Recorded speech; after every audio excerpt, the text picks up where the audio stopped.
Welcome to Goldleaf Living, where elegance is not only worn or driven, but framed, sculpted, and preserved for centuries. In the world of billionaires, art is not just aesthetic, it is identity. It is currency. It is legacy in pigment and stone. For the ultra-wealthy, art collections don't hang in living rooms. They inhabit private museums, often housed in underground bunkers, climate-controlled wings, or seaside compounds fortified against humidity and theft. These are not gallery visits. They are pilgrimages into the psyche of power. Let's begin with François Pinault, the French billionaire behind Kering. His personal art holdings exceed $1.5 billion, including works by Rothko, Hirst, and Bacon. But what elevates his collection is not the price, it's the staging. His Venetian museum, the Palazzo Grassi, merges 18th-century grandeur with razor-edge installations that whisper contrast between tradition and disruption. Or consider Leon Black, former CEO of Apollo Global Management. He owns Edvard Munch's The Scream, purchased for $120 million. Yet it's not displayed in New York. It resides in a temperature-controlled vault, rotated quarterly with other masterpieces to preserve pigment and narrative freshness. And then there's the Qatari royal family, whose collection is estimated to exceed $1.8 billion.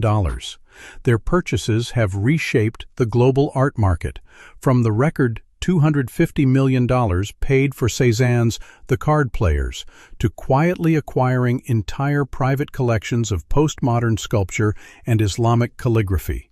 Some say their vault beneath Doha rivals the Louvre. For billionaires, collecting is strategy. Art is both refuge and arsenal. Some invest purely based on cultural soft power. Others collect to construct a visual autobiography, each piece a chapter, a revelation, a coded message. One tech billionaire displays Basquiat beside Chinese bronze, chaos and control. Another uses AI to arrange his Warhols according to emotional color theory. Bespoke art advisors are hired, often former curators, museum directors, or PhDs in art history. They don't just locate art. They authenticate provenance through forensic analysis, trace ownership through centuries of estate transfers, and negotiate discrete acquisitions through private treaty sales and silent auctions. And the numbers involved? Staggering. A single sculpture may cost more than a jet.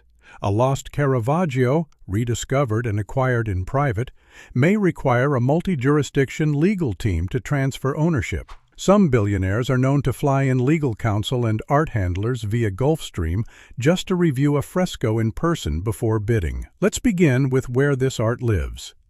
Many billionaires construct private museums, not open to the public, but rivaling national institutions. One hedge fund titan built a subterranean vault beneath his Colorado ranch, 30,000 square feet of reinforced concrete lined with vibration-proof walls and EMF shielding. It houses over 800 pieces, including Klimt, Mondrian, and a restored Babylonian tablet.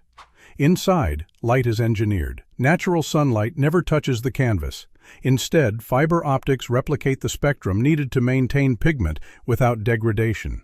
Humidity is kept at precisely 52%. Even air molecules are filtered to eliminate chemical traces that could yellow varnish over decades. Security is cinematic. Retinal scanners guard vault entries. Laser grids form invisible nets across frames. If a humidity spike is detected, say from someone exhaling too close to a de Kooning, a silent lockdown engages, sealing the room. Art isn't just protected, it's revered. But there's also movement. These works travel via climate-proof aircraft, escorted by armored convoys and armed cultural attachés. One Saudi billionaire reportedly has a roaming Rembrandt, a painting that follows him, installed in each home before he arrives. It's his visual North Star. Authentication has evolved. No longer reliant solely on signatures or carbon dating, billionaire collectors now use AI forensics. Ultramicroscopic scans detect brushstroke frequency, pigment particle age, and canvas weave stress. Algorithms cross-reference against a database of over 20 million digitized artworks to assign a confidence score. If it reads 92.5%, too low. They walk away. Insurance is also reimagined. Standard policies don't apply here. Specialized art insurers cover climate sabotage, political seizure, even reputational devaluation if the artist becomes controversial. One collector holds a $400 million policy that includes ransomware ransom for digital artwork backups. And then there are the philanthropic museums, billionaires who open their collections to the public through foundation-run galleries. But even these are strategic. Tax advantages, legacy building, cultural leverage. A billionaire's name beside a Picasso isn't ego, it's immortality. The most powerful collectors influence taste. A single purchase can raise an artist's value tenfold. Some use this leverage to recode history, promoting once-forgotten minority artists, indigenous sculptors, or political works suppressed by regimes. Their galleries become tools of cultural correction or dominance. Then there are secret auctions. Not Sotheby's, not Christie's, but whisper-only events held in alpine retreats or aboard super yachts. No catalogs, no records. Just oil, gold leaf, tension, and belief. Prices are decided in a glance, a pause, a nod. Art becomes pure energy exchange, and for some, art is backup currency. Masterpieces are stored in Freeports, ultra-secure tax-free zones in Switzerland, Singapore, or Luxembourg. Here, $2 billion in paintings can sit beside gold, bearer bonds, and crypto ledgers. A Rembrandt can be collateral for a $500 million deal without ever leaving its vault.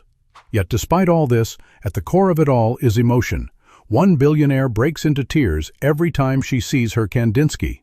Another has a room of kinetic sculptures that move with his heartbeat. For them, art isn't just prestige, it's presence.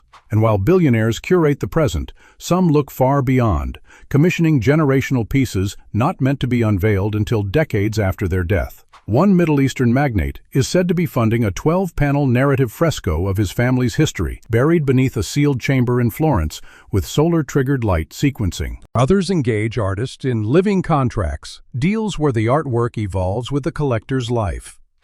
A digital painting may shift hues with the owner's mood, sleep patterns, or biometric vitals. These are not static pieces. They are breathing legacies. Some pieces are even coded to self-destruct upon transfer, a radical commentary on possession and impermanence. One conceptual sculpture, made entirely of sound, is designed to vanish if played in a space larger than its intended chamber. These experiments redefine ownership, because for the ultra-wealthy, art is not about having, it's about belonging to something eternal. In this rarefied world, even the framing is a statement. Some use reclaimed wood from 16th-century temples.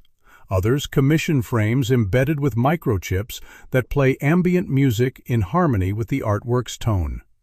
One collector even frames silence, a blank canvas under ultraviolet light that only reveals its form when observed in meditative stillness. Here, nothing is random. Every stroke, space, and shadow is intention. And in these curated realms of light and memory, billionaires don't just buy art. This is Goldleaf Living, and this is how vision, value, and eternity converge on canvas and marble. Like and subscribe for more stories etched in light, pigment, and forever.